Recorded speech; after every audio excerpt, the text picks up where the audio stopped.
अस्सलाम वालेकुम। अनाब एसोसिएट के प्लेटफॉर्म से मैं हूं मौज़ूद मुस्तफ़ा। डेर नाज़रीन, आज हम लोग बात करेंगे ओपन फार्म के बारे में। ओपन फार्म क्या है, इसके बेनिफिट्स क्या हैं, इसके नुकसानात क्या हैं। सबसे पहले हम लोग बात करते हैं कि ओपन फार्म है क्या। ओपन फार्म बैरिया की तरफ से एक दिया गया तरीकाकार है। किसी भी प्लॉट के बारे में बैरिया जब पहली दफ़ा प्लॉट सेल आउट करता है तो वो ओपन फार्म होता है। किसी के नाम पे वो प्लॉट नहीं होता, परचेज कर रहे होते हैं तो उनके बहुत ज़्यादा क्वेश्चन होते हैं कि ये ओपन फार्म किसके नाम पे है, हम पेमेंट्स किसको करेंगे, पे ऑर्डर किसका बनाएंगे, सबमिट कैसे होगा, हमारे नाम पे कैसे होगा।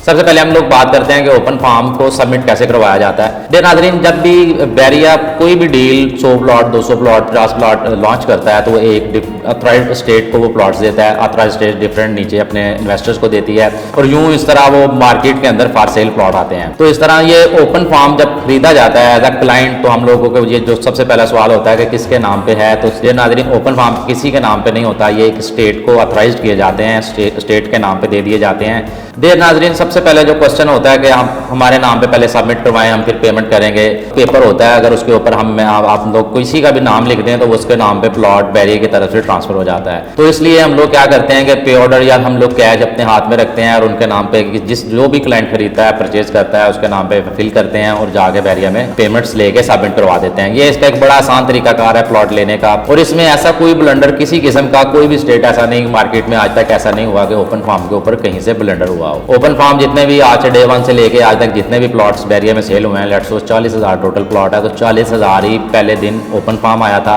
फिर उसको किसी ने खरीदा, किसी ने अपने नाम पे जमा करवाया और यूं इस तरह सिलसिला चलता चला जा रहा है। ओपन फार्म इंतहाई सस्ती चीज़ है और इंतहाई आसान तरीकाकार है प्लॉट खरीदने के हवाले से। सिर्फ क्लाइंट्स की सेटिस्फेक्शन नहीं हो पाती, डीलर्स हजरात होते हैं वो क्लाइंट्स को ज़्यादा अच्छी तरह गाइड कर नहीं पाते, इसलिए वो क्लाइंट्स थोड़ा सा मुतनफ़र हो जाते हैं इससे कि हम लोगों ने खरीदना नहीं है। किसी से भी आप मार्केट में खरीदें, सिर्फ तरीकाकार है कि बैरिया के हेड ऑफिस में जाकर इसकी वेरिफिकेशन करवाएं। वेरिफिकेशन करवाने के बाद आप सीमिंग ले जिस स्टेट से आप खरीद रहे हैं उसके साइन थंब करवाएं और आप पेमेंट्स करके आप अपने नाम पे सबमिट करवा दें। ये बैरिया के अंदर मैक्सिमम तकरीबन 2 से 3 मिनट का तरीकाकार है अपने नाम पे सबमिट करवाने का। मीन यही समझ लेंगे गिवन एंड टेक है कि आपने एक हाथ से पे ऑर्डर देना है और दूसरे हाथ से आपके नाम पे प्लॉट हो जाना है। डेर नाज़रीन, इसमें सबसे इंपॉर्टेंट चीज जो है इन्वेस्टर्स के लिए है, छोटे इन्वेस्टर्स के लिए भी, बड़े इन्वेस्टर्स के लिए भी। अगर आप ओपन फार्म खरीदते हैं तो देखें सबसे पहले 3,31,000 रुपया तो ऑलरेडी आपका सेव होता है। और जब आप सेल आउट करते हैं, जिसको आपने सेल करना है तो ज़ाहिर है उसका भी 3,31,000 रुपया सेव होगा। तो ज़ाहिर है अगर 3,31,000 कोई बचाना चाह रहा है तो ज़ाहिर है वो 1.5-2 लाख रुपया तो उसका पे करेगा। तो इस हवाले से अगर आप लेके ओपन फार्म रख लेते हैं, आप वो अगर ओपन फार्म रखने का सिर्फ एक ही तरीकाकार है कि जिस स्टेट से मार्केट से जहां से आपने खरीदा है